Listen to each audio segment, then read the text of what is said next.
A história que vou contar hoje aconteceu num hospital em Belo Horizonte, em Minas Gerais. Os nomes foram trocados, mas o que vou narrar é dolorosamente real para milhões de famílias brasileiras. E o que aconteceu naquele quarto de hospital talvez te faça pegar o telefone hoje à noite. Eduardo tinha 42 anos e era médico cardiologista no Hospital Santa Casa de Belo Horizonte. Há 15 anos exatos, ele não falava com a mãe dele, Dona Marlene, por causa de uma briga antiga. 15 anos sem um telefonema, sem uma visita, sem nem mesmo um cartão de aniversário enviado. Até o dia em que ele recebeu uma ligação do hospital onde a mãe dele estava internada gravemente. E o que ele encontrou na bolsa dela mudou a forma como ele veria a vida dele para sempre. Eduardo era um homem bem-sucedido, daqueles que aparecem em revistas médicas e palestras acadêmicas no Brasil. Tinha consultório próprio, equipe de 6 funcionários e renda mensal de quase R$ 50 mil brutos.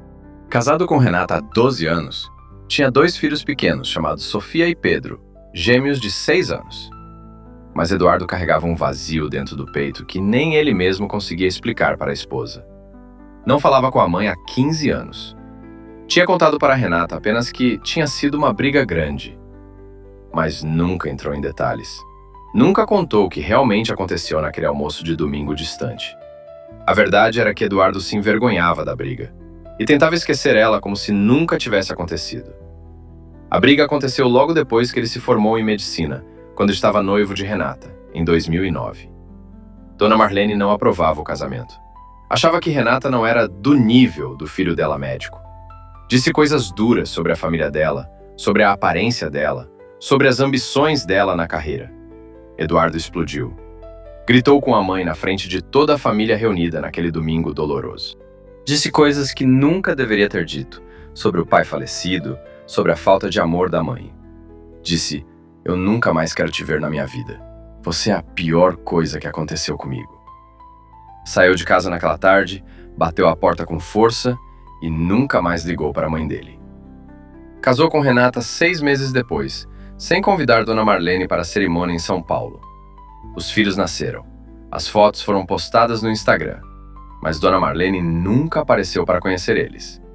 Eduardo bloqueou o telefone dela, bloqueou as redes sociais, bloqueou cada possibilidade de contato durante anos. Os irmãos tentaram intermediar várias vezes nos primeiros anos, depois da briga grande de 2009. Mas Eduardo era inflexível. Ela disse coisas horríveis sobre a Renata. Eu não vou nunca esquecer. Os anos passaram. Eduardo construiu a vida que sempre tinha sonhado em Belo Horizonte com a família dele. E Dona Marlene, sozinha em São Paulo, foi envelhecendo num apartamento pequeno no bairro da Moca paulistana. Numa terça-feira de outubro, Eduardo estava no consultório dele atendendo uma paciente da manhã quando o celular tocou. Era um número desconhecido, de São Paulo. Eduardo quase não atendeu, mas alguma intuição estranha fez ele atender.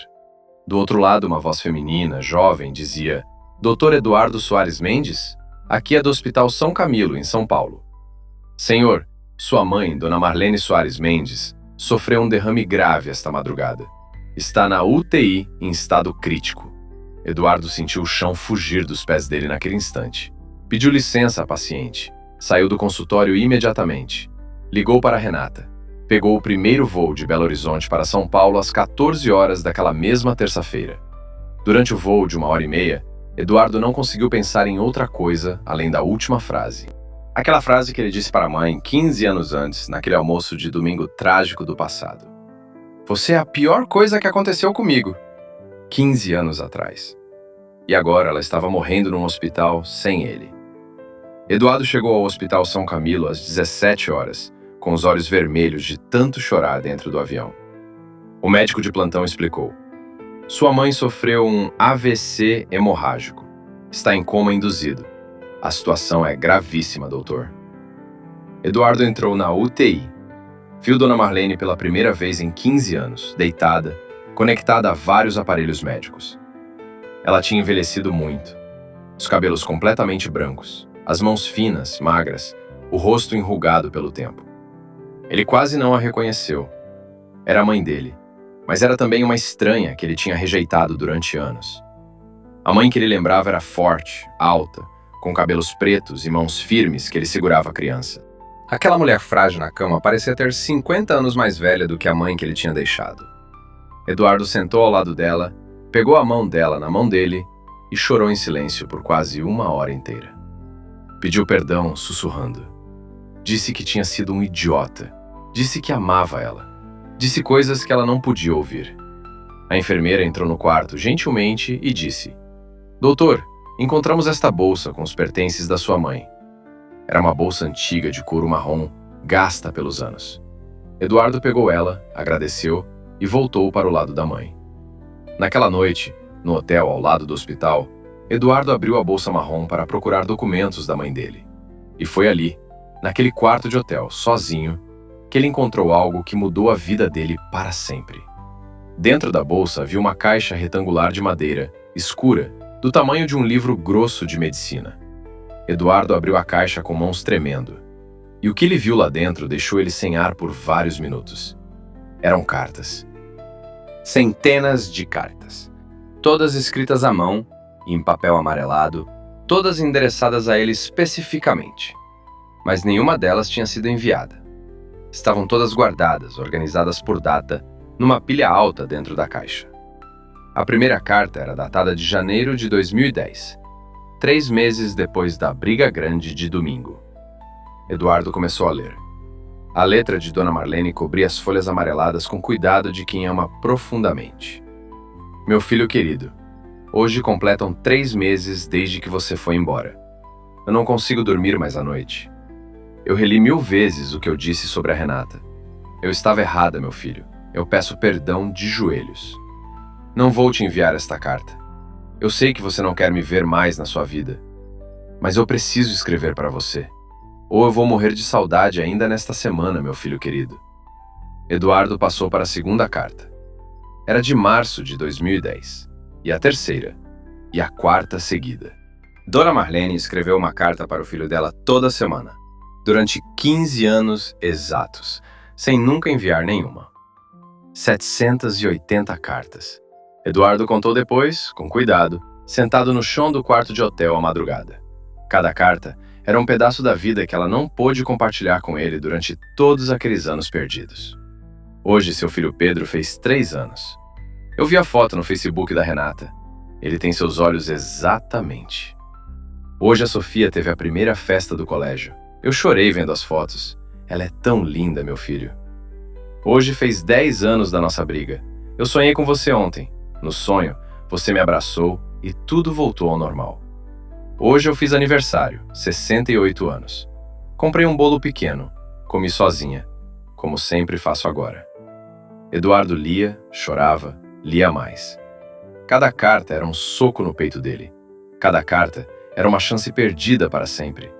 Algumas cartas tinham manchas de café derramado. Outras, marcas de lágrimas secas no papel amarelado pelo tempo. Algumas eram curtas, apenas 3 linhas. Outras tinham 6 páginas escritas dos 2 lados da folha. Dona Marlene contava tudo. O que ela tinha cozinhado naquele dia, o que tinha visto na televisão na noite anterior. Como se Eduardo ainda morasse ali e ela estivesse só fazendo um relato normal da vida dela para o filho ausente. Numa das cartas, datada de 2020, Dona Marlene escrevia sobre uma coisa que ele não sabia ainda. Hoje o médico me disse que eu tenho problemas no coração. Eu não vou te contar. Você não merece preocupação. Mas se eu morrer antes de você ler isto, meu filho, saiba que meu último pensamento vai ser com você. Eduardo encontrou também, na última camada da caixa, fotografias antigas dele criança, com a mãe sorrindo ao lado. E uma carta diferente das outras, datada de apenas 1 semana antes do derrame, escrita com letra tremida. Meu filho, eu acho que meu tempo está chegando ao fim. Eu queria poder te ouvir dizer mãe uma última vez. Mas eu sei que não vai acontecer. Eduardo, se algum dia você ler esta carta, saiba que eu sempre te amei. Mesmo nas piores brigas, mesmo nos piores silêncios, mesmo nos 15 anos sem você, eu sempre fui sua mãe. Eduardo voltou ao hospital às 6 da manhã, com os olhos completamente inchados de chorar a noite inteira. Dona Marlene faleceu 3 dias depois, sem nunca ter saído do coma. Eduardo nunca pôde dizer adeus diretamente. mas ele leu cada uma das 780 cartas e respondeu cada uma delas em voz alta perto dela. Pediu perdão, disse que amava. Apresentou Sofia e Pedro pelas fotos que tinha no celular daquele momento triste. E quando Dona Marlene partiu, naquela manhã de quinta-feira, Eduardo segurava a mão dela, finalmente em paz. Agora você deve estar se perguntando, por que essa história nos toca tão profundamente em todos nós humanos? Por que tantas famílias passam anos sem se falar, mesmo quando os dois lados estão sofrendo silenciosamente assim? Para entender isso, precisamos olhar para algumas pesquisas fundamentais da psicologia moderna sobre famílias e perdas. A primeira pesquisa veio de uma psicóloga russa em 1927, em Berlim. Bluma Zygarnik observou que garçons num café lembravam perfeitamente dos pedidos não pagos, mas esqueciam logo dos pagos. Ela testou isso cientificamente em laboratório, com centenas de participantes, em diversas tarefas controladas de memória. Descobriu uma coisa simples: o cérebro humano lembra muito melhor das coisas que ficaram inacabadas em algum momento. Esse fenômeno é chamado hoje de efeito Zygarnik e foi confirmado em centenas de estudos posteriores na ciência. Eduardo passou 15 anos com uma tarefa inacabada na mente dele, mesmo sem perceber conscientemente isso direito. A briga com a mãe nunca tinha sido resolvida. O cérebro dele guardou isso ativamente, gastando energia constantemente. Dona Marlene, do outro lado, também guardou. As 780 cartas eram um efeito Zygarnik em forma física real. A segunda pesquisa vem do psicólogo britânico John Bowlby, considerado o pai da teoria do apego em 1960. Bowlby estudou o vínculo entre mães e filhos durante mais de 40 anos na clínica Tavistock de Londres. Ele descobriu que o vínculo mãe-filho não desaparece nunca, mesmo depois de décadas de separação completa entre os dois. O cérebro humano é literalmente programado pela evolução para manter esse vínculo ativo, biologicamente, até a morte. Mesmo Eduardo, achando que tinha superado a mãe, carregava no cérebro um vínculo neurobiológico ativo o tempo todo. Por isso ele chorou no avião. Por isso pediu perdão sussurrando. Por isso a leitura das cartas o destruiu emocionalmente. A terceira pesquisa é talvez a mais perturbadora de todas para a sociedade brasileira contemporânea atual. Em 2020, o sociólogo Karl Pillemer, da Universidade Cornell, publicou um estudo nacional sobre distanciamentos familiares. Pillemer entrevistou mais de 1.300 americanos adultos sobre rupturas com membros próximos das suas famílias. E descobriu uma coisa chocante: 27% dos adultos americanos têm uma ruptura ativa com algum familiar próximo. Isso significa, em termos absolutos, mais de 65 milhões de pessoas afastadas dos próprios pais, irmãos ou filhos. E 90% dessas pessoas, segundo a pesquisa, sofrem psicologicamente todos os dias com esse distanciamento doloroso. Pillemer chamou isso de uma ferida que não cicatriza, no livro dele Fault Lines, de 2020. A história de Eduardo e Dona Marlene é dolorosamente comum, espelhando milhões de famílias brasileiras em silêncio. A quarta pesquisa vem de Daniel Kahneman, ganhador do Prêmio Nobel de Economia em 2002. Kahneman, junto com Amos Tversky, desenvolveu uma teoria importante chamada Teoria do Arrependimento, em 1982. Eles descobriram uma coisa fascinante sobre o cérebro humano através de experimentos cuidadosos no laboratório de Princeton. No curto prazo, lamentamos mais as coisas que fizemos. No longo prazo, lamentamos mais as coisas que não fizemos. Eduardo, nos primeiros meses depois da briga, talvez tenha lamentado ter gritado com a mãe naquele almoço de domingo. Mas 15 anos depois, ele lamentava algo muito pior: cada dia que ele não ligou, cada aniversário que ele não compareceu, cada momento de orgulho silencioso, cada chance perdida de reconciliação, cada palavra de amor que ele nunca disse. Agora vamos para a parte mais importante deste vídeo. O que você pode levar dessa história para a sua vida hoje? A primeira lição é talvez a mais simples e a mais difícil de todas para muitas pessoas no Brasil atual. Liga para sua mãe hoje. Liga para seu pai hoje. Liga para o irmão com quem você está brigado. Não amanhã, não na semana que vem, não no aniversário dele. Hoje à noite, antes de você dormir nessa cama. Porque a estatística mostra que a maioria das reconciliações familiares só acontece depois que alguém morre internado em hospital. E aí é tarde demais. Sempre. Para todos. Sem exceção. Por mais que você queira voltar no tempo perdido. A segunda lição é sobre o orgulho, que segundo o psicólogo Karl Pillemer, é a causa número 1 das rupturas familiares modernas. O orgulho nos faz acreditar que o outro tem que pedir desculpas primeiro, antes que a gente faça qualquer coisa. Mas quem faz o primeiro movimento, segundo a pesquisa de Cornell, é geralmente quem ganha a paz interior depois disso. Não é fraqueza pedir desculpas. É a maior força que um ser humano pode demonstrar diante de uma família despedaçada. A terceira lição é sobre as cartas não enviadas, e ela vale para você que está assistindo este vídeo agora. Quantas mensagens importantes você não enviou para alguém da sua família por puro orgulho ou medo do julgamento? Quantas frases você ensaiou na cabeça, mas nunca disse em voz alta para a pessoa certa no momento certo? Não deixe a sua história terminar como a do Eduardo, com uma caixa cheia de cartas que ninguém leu a tempo. Agora me conta nos comentários. Você está distanciado de alguém da sua família por causa de alguma briga antiga? Há quanto tempo? Você acha que vale a pena ligar hoje? O que está te impedindo de fazer esse primeiro contato? Se este vídeo te tocou, deixe um like e compartilhe com quem precisa ouvir essa mensagem agora mesmo. E se inscreva no canal Os Diários de Gabriel, porque histórias como essa publico 2 vezes por semana sempre.